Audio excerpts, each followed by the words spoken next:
This video is part of the project Optima, Good Practices in Mollusk Aquaculture, an Erasmus-funded initiative that aims to promote the development of bivalve mollusk aquaculture along Europe and the exchange of good practices between European countries. The countries involved in the Optima project are the following: France, Spain, Ireland, Greece, and Italy. The project's lead partner is Mare Cooperative, an Italian research center closely linked to the aquaculture sector. The consortium also includes some of the largest bivalve producers in the EU. The Consejo Regulador Mejillón de Galicia from Spain, one of the few mussel production systems PDO certified in Europe. The Irish Farmer Association, that represents Ireland's largest bivalve producers, and the Comité National de la Conchyliculture, an association representing the majority of French bivalve producers. The consortium is completed by SGS from Spain, a world-leading company specializing EU project management, by the Italian company Demetra Formazione, a vet institution specialized in the assessment of skills and competences in training courses, and finally, IDEC, a Greek partner expert in distance learning and e-learning platform. Regarding the characteristics of the countries involved in the partnership, Spain is the EU's leading country in bivalve production by volume and the third largest by value. Bivalve mollusk farming is the main activity in Spanish aquaculture in terms of production, accounting for approximately 75% of sales by volume. The sector also represents around 70% of all Spanish aquaculture employment. Most workers are self-employed, and 35% of the sector's employees are women. The main farmed species is the Mediterranean mussel, Mytilus galloprovincialis, with a production of approximately 250,000 tons per year. Other species have lower production volumes. Clams include around 1,500 tons per year of Ruditapes decusatus and 150 tons per year of Tapes philippinarum. Oysters include around 1,000 tons per year of Magellana gigas and 250 tons per year of Ostrea edulis. Spanish bivalve farming is concentrated above all in Galicia, which produces 97% of national production. Other regions also farm bivalves, although with much smaller production volumes, around 3,000 tons per year. These include Catalonia, the Valencian community, Andalusia, the Balearic Islands, Asturias, and Cantabria. In Italy, the bivalve mollusk farming sector is mainly based on three species: mussels, Mytilus galloprovincialis, non-native clams, Tapes philippinarum, and oysters, Magellana gigas. Mussel production is around 65,000 tons per year. Until 2023, clam production was around 25,000 tons per year, but it has now decreased due to the blue crab invasion. Oyster production is smaller, at around 311 tons per year, although it is steadily growing.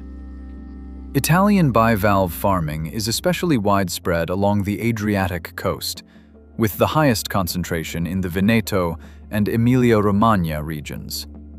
Other important production areas include the Ionian Sea, the Gulf of Taranto, and the Tyrrhenian Sea, particularly along the coast of Campania, in the Gulf of La Spezia, Gaeta, and Follonica. Sardinia is also a major production hub. Mussels and oysters are mainly produced in the Gulfs of Olbia and Oristano, while native and non-native clams are farmed in lagoon ponds in the southern part of the island. In France, bivalve mollusk farming is the predominant aquaculture activity, representing 77% of sales by volume and 70% by value. The most important farmed species, both in production and value, are oysters, Magellana gigas. They are farmed along all suitable coastal regions, especially in Brittany and Normandy, with production close to 80,000 tons per year. Mussels are the second farming sector in France, with 45,000 tons per year of blue mussels and 10,000 tons per year of Mediterranean mussels. Mussels are followed by clams, Veneridae species, with 2,000 tons per year. Cockles, Cerastoderma species, with 1,000 tons per year. And flat native oysters, Ostrea edulis, with 2,000 tons per year. The French coast most strongly associated with bivalve farming is the western coast, extending from the Belgian border to the Spanish border. In this area, the main farming system is oysters in bags on racks, which represents 95% of total oyster production. Mussels, Mytilus edulis, are also farmed here, especially in Bouchot, with 95% located between Charente-Maritime and Pas-de-Calais. A smaller share, around 5%, is farmed in offshore longline facilities, particularly in Marennes-Oléron and the Bay of Brest. On the west coast, there are also small clam and cockle-bottom farms in Pays de la Loire and small oyster-bottom farms in Quiberon Bay and Mont-Saint-Michel Bay, which account for 5% of total French oyster production. In the French Mediterranean area, the most farmed species is the Mediterranean mussel, Mytilus gallo-provincialis, for which offshore systems are mainly used with long lines. In Ireland, bivalve mollusk farming is a key production sector and is distributed along all coastal regions. The most important species in terms of value is Magallana gigas, with a sales volume of 11,121 tons and an economic value of 54,686 euros. It represents the largest segment of the Irish market. Atlantic mussels, Mytilus edulis, are also highly significant in terms of volume, although their economic value is lower than that of oysters. The mussel sector is divided into offshore longline mussels, with 12,921 tons produced and a value of 9,671 euros, and bottom-farmed mussels, with 6,864 tons produced and a value of 8,966 euros. The sector also includes bottom farming of native species such as the flat oyster, Ostrea edulis, and scallops, Pecten maximus. Along the west coast, small-scale clam farming has recently resumed at specific sites. Irish bivalves are farmed in all coastal regions with suitable bays. The largest oyster production units are located in the southeast and the north. Suspended mussel production extends along the entire west coast, but is especially concentrated in the sheltered bays of the south, southwest, and west. For bottom-farmed mussels, most production is concentrated in the southeast, in Wexford Harbour, and in the northeast, in Carlingford Lough, where almost 97% of the total is produced. A small recovery in larvae availability in the northwest has created seasonal jobs for harvesting and selling larvae to nearby finishing units. Bottom farming of native oysters and scallops remains active only in some areas of the west coast, while clam farming, Ruditapes philippinarum, has resumed on a small scale at specific sites along the west coast. In Greece, bivalve mollusk farming is mainly focused on mussel production, which remains stable but is not growing. There are 441 legally licensed bivalve farms, and Mytilus gallo-provincialis is the most farmed species, with production fluctuating between 20,000 and 25,000 tons per year.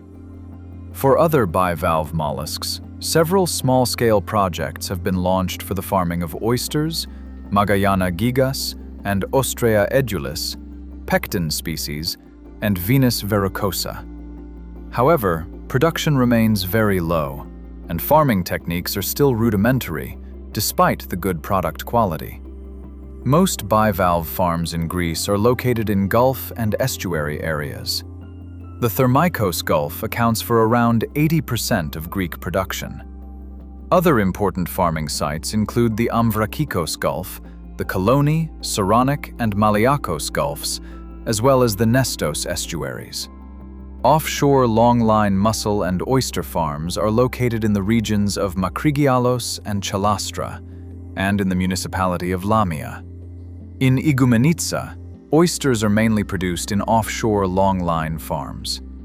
Clams are farmed on the bottom in small experimental farms located in coastal lagoons.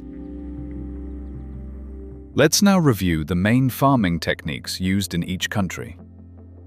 In Italy, around 97% of mussel farmers use the long line system. In this system, ropes are suspended between buoys, and plastic nets containing the mussels are attached to the ropes. During the harvesting period, the ropes are lifted using a star gear. The mussel nets are then brought on board, opened, and the mussels are removed. If they are undersized, they are returned to the sea. If they have reached the right size, they can be sent directly to the market. Clams are farmed on the bottom and collected on foot using a hydraulic dredge called an idrorasca. This tool uses a hydraulic water jet to move the sediment and collect the clams. Once collected in a net, the clams pass through a vibrating screen that sorts them by size. Juveniles are returned to the sea, while commercial-sized clams are bagged and sent to the purification center before being sold. Finally, oysters in Italy are farmed in various ways: in bags called poches, which are periodically lifted from the water, cemented onto ropes using natural resins, or grown in lanterns, usually combined with long-line mussel farms. In Italy, mussels are also farmed in the lagoon in suspended wooden gardens, like the Scardovari mussel, the only one in Italy to hold the PDO certification. The most widespread farming system in Spain, especially in Galicia, are the bateas, floating wooden structures equipped with a mooring system and floats. Mussel farming ropes, about 12 meters long, are tied to these structures. The mussel farming process starts with seed collection, when mussel farmers collect juveniles along the cliffs or use recruitment on collection ropes. After 6 months, the juveniles reach around 5 centimeters, and new ropes with optimal density are prepared to avoid collapse and facilitate growth. After 1 year, mussels reach commercial size. The ropes are recovered from the sea, and the mussels are washed, sorted, classified by size, and bagged if sold fresh. If they are destined for processing, they are landed unbagged. Once on the dock, the mussels are inspected for quality and size. In Galicia, oyster farming uses lanterns in the initial phase and ropes for fattening. In other Spanish regions, such as Valencia, Andalusia, and Asturias, other techniques are also used, including offshore longline systems and trestles. Clams are farmed on the bottom in parks located in areas that emerge during low tide. These parks are small plots of sand delimited by wooden posts or buoys, where farmers spread juveniles on the seabed. Harvesting is usually done on foot during low tide using rakes. Clam farming is a key economic activity in Galicia, often run by small women-led family businesses, and the workforce is predominantly female. In France, the most common intertidal farming techniques on the western coast are associated with 3 main species. Mussels are farmed in bouchots. These are wooden posts driven into the ground in coastal areas that are periodically exposed by the tide.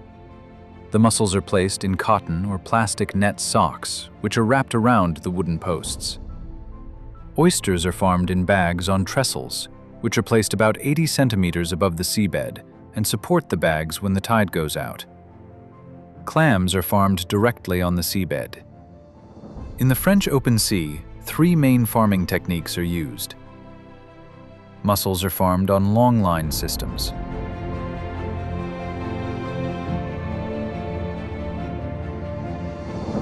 Oysters are farmed, attached, or cemented on ropes.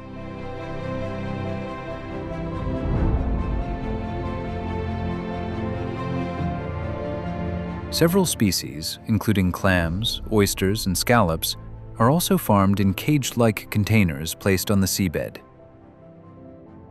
In Ireland, oyster production mainly takes place in bags on racks, which are moved manually by workers during low tide. More recently, experimental bags have been introduced that move independently with the tides, thanks to buoys placed at the edges of the bags. This eliminates the need for manual handling. For mussels, Ireland uses 2 main production techniques: On-bottom and off-bottom farming. Off-bottom techniques include bouchot, similar to those used in France, and long-line systems, similar to those used in Italy. However, in Ireland, plastic nets are not used. Instead, farmers use the so-called New Zealand continuous rope. This continuous rope, currently used by 100% of Irish farmers, consists of a long rope to which the juveniles are attached. To help them attach more quickly, the juveniles are held to the rope with a long cotton net, which degrades after a few days. This leaves the mussels free to grow without constraints. On-bottom mussel farming involves both larva fishing and the farming process itself, which takes place in bays across Ireland. In these bays, the larvae are released into areas licensed for mussel farming. In Greece, the long-line farming technique is by far the most widely used for mussels, although in some areas the traditional, and for some obsolete, bouchot technique is still used. Mussels and oysters are also often farmed using the trestle method, also known as suspended farms. In this system, wooden poles are sunk into the seabed to form stilt-like structures to which ropes are tied, with the mussels attached at the bottom. In addition to suspended farms, some areas also use raft structures, similar to the Galician bateas, where both mussels and oysters are farmed. As for long-line farms, several techniques are used for oyster farming. A kind of floating net is used for juvenile oysters. Using the lantern farming technique, rigid cylindrical floating bags, or lanterns, are used for fattening. The oysters are periodically harvested and then processed in a rotating machine that smooths their shells and gives them a more harmonious shape suitable for commercial sale. The bivalve farming sector faces different national problems, but many challenges are shared across the countries involved in Optima. These include workforce recruitment, diseases and biotoxins, seawater temperature, anoxia, alien species, predators, storm surges, product sales, and certification. Workforce recruitment is a common issue, although the needs differ by country. In Italy, recruiting workers is difficult, especially in the mussel farming sector, and divers are needed for maintenance of offshore facilities. Ireland needs specialized technicians and engineers. France reports shortages in experimental and managerial roles, while Greece needs more young entrepreneurs willing to invest in the sector. Diseases, pathogens, and marine biotoxins are also important challenges. In several countries, ocadaic acid biotoxins can cause temporary closures of farming sites. Product mortality due to pathogens is particularly relevant in oyster farming, where pathogens such as Vibrio species or oyster herpes virus may lead to mortality events. Seawater temperature and anoxia are increasingly relevant. Open sea farming is often less affected by anoxia, but lagoon and shallow water areas can experience oxygen depletion, especially when high temperatures combine with nutrient inputs and algal blooms. In mussels, high temperatures can weaken the byssus and cause product losses. Alien species are a growing problem, especially in southern European areas. The blue crab is one of the clearest examples. In Italy, its uncontrolled proliferation has strongly affected Tapes philippinarum farming areas, forcing farmers to fence off entire parts of the lagoon. In Spain and Greece, alien species and local predators are also classified as common problems in several production areas.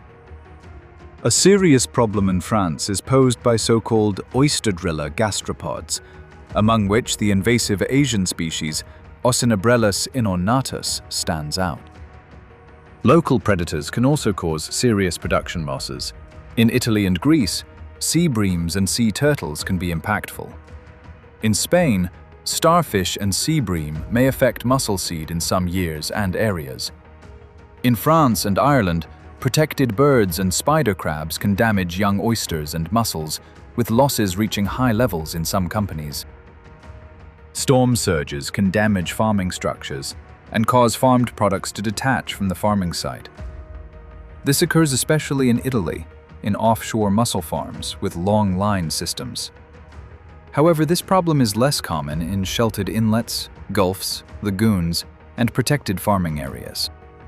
Product sales and certification also pose challenges for some producers. Regarding sales, Spain reports difficulties related to unfair competition from shellfish from non-EU countries and the illegal entry of seafood from neighboring countries. Greece, on the other hand, has a less developed domestic market and exports a large amount of its products to other countries. Certification can also be complex due to bureaucracy, lengthy procedures, and the high costs of frequent control audits, all of which are borne by the company.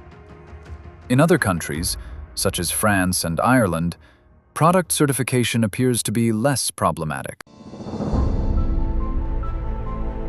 Certification and quality labels help differentiate bivalve products, build consumer trust, and recognize the environmental, territorial, and cultural value of production systems.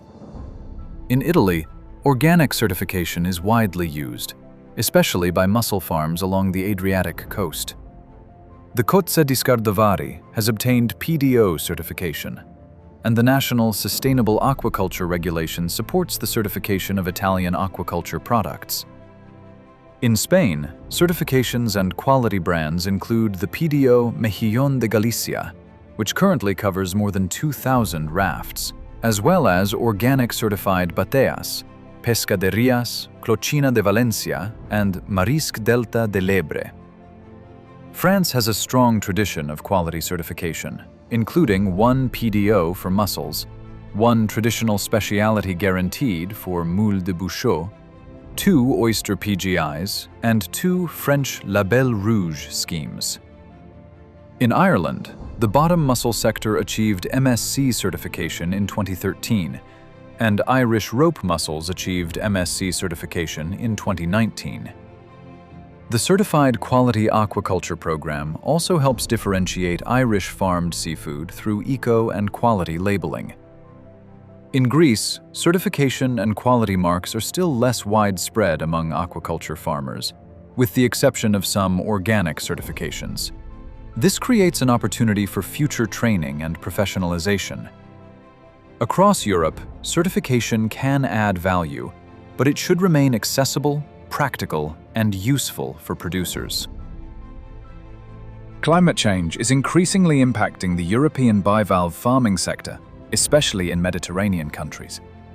In 2024, Italy, Greece, and the southern coasts of Spain and France experienced die-offs linked to sea temperatures maintained close to 30 degrees for around 1 month. High temperatures have serious effects on farmed bivalves. In mussels, the byssus can break when temperatures reach 28 to 29 degrees, causing mussels to fall to the bottom.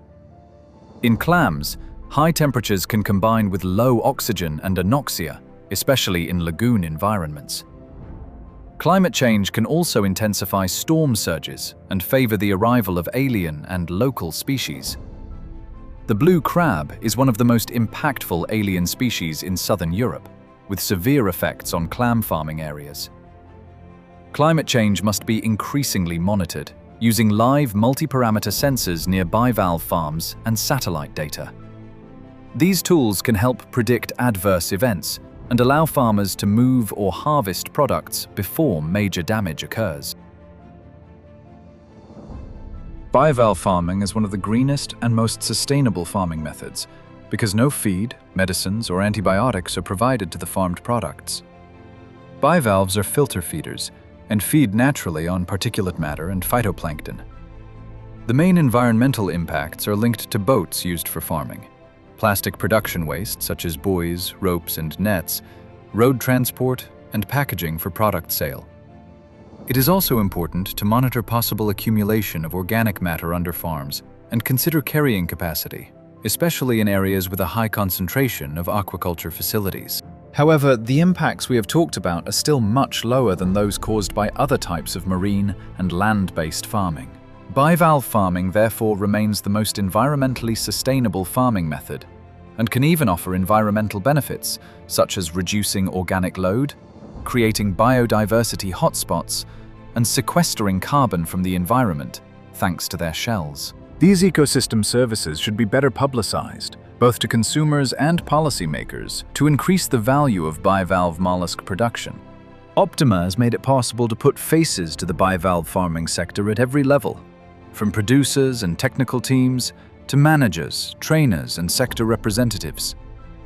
Through their testimonies, the project has helped capture the real experiences, challenges, and knowledge of those working directly in mollusk aquaculture, giving visibility to the people behind the production systems and highlighting the human dimension of the sector. Optima shows the value of European cooperation in strengthening bivalve mollusk aquaculture. By connecting partners from different countries, the project has supported the exchange of practical knowledge, helped identify shared challenges, and promoted more sustainable approaches across the sector. Its training materials and e-learning platform will continue to make this knowledge accessible to producers, professionals, and learners, supporting a more resilient and better prepared aquaculture sector in Europe.